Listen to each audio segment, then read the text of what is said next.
Welcome to GreatSafe.com. I'd like to introduce you today Luke Gates. Luke's been at GreatSafe.com for many years now, and he is without doubt the boot guru of the GreatSafe.com team. Earlier on today, myself and Luke went out to the park and we've done our first ever boot review. We've taken the brand new Nike Tiempo Legend football boot out and we've tested the boot out, we've kicked a ball with it, and we've basically given it the going over, and we're going to give you our thoughts, or Luke is going to give you his thoughts on this brand new football boot from Nike.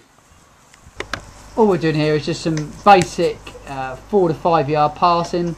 This is just going to enable Luke to be able to come back to us and review the boot that bit more. Just like you say, we're just doing some 4 or 5 yard passing just to get a feel for the ball.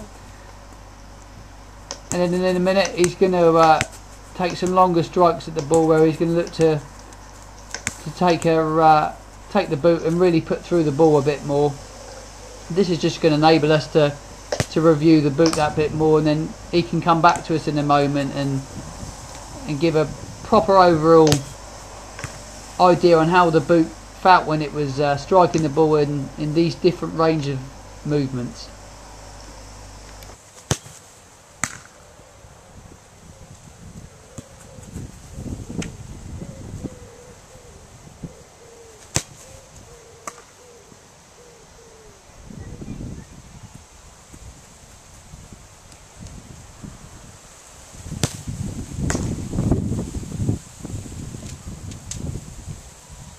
Luke is now going to answer a few questions about the boot. Luke, what size did you wear in the Tiempo boot? I won 8.5 in this one. The past few years I've won a 9, but the Legend over the past few years has got a little bit bigger, so I had to drop half a size to an 8.5, and this one fitted perfectly.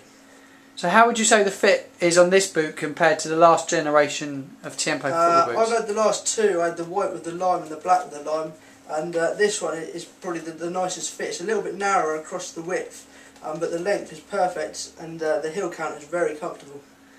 So overall, the comfort on this boot compared to the last generation, would you say it's a far comfier boot than the last one? Yeah, definitely. The tongue sits very nice. It's got a little slit in the tongue. It doesn't rub across the top of your foot. There's a little sort of felt lining on the inside of the heel, which sits very well. Doesn't rub at all. And the leather's a lot softer, so it just gives a better fit around the top of the foot. Would you say that heel counter's a better heel counter than the one used on last year's Tiempo? It's a lot softer. The felt makes it not rub against your sock, and it's a lot softer and a lot more comfortable. Get a little bit less slipping with that, yeah? A lot more less slipping, where it just sort of grips to your sock and no movement at all. Looking at the leather used, the leather seems a lot softer than it did on the last generation of Tiempo boots. Would you say that when you were striking the ball that it felt better, you could feel the ball better? Or? Yeah, you can. The leather last year was a little bit coarser. This leather is very, very soft. So as soon as I strike the ball, I could feel it a lot more better, and just felt a lot easier to kick. So how would you mark this boot out of 10? You know, what would your rating, with 10 being top quality, the very best rating? What would you give this boot out of 10? Looking at last year's model, I would have given that about an 8. But looking at this one, how comfortable it is and the fit and the feel, I'd definitely give it a 9 out of 10. There's also an elite model, which is a far lighter model. How did you find the lightness of this boot? Did you think it was a particularly light boot, or? It is very light. To be fair, I can't really see there's going to be a massive difference between this and the elite. It may be a little bit in the leather and the lightness, but for the price difference, I'd definitely go for something like this, where it's sort of £100 cheaper, and to be fair, there's not a great deal of difference. So if you're looking for a top boot, this is probably the one to go for. Brilliant. Thanks, Luke. It's great to get your thoughts on the boot.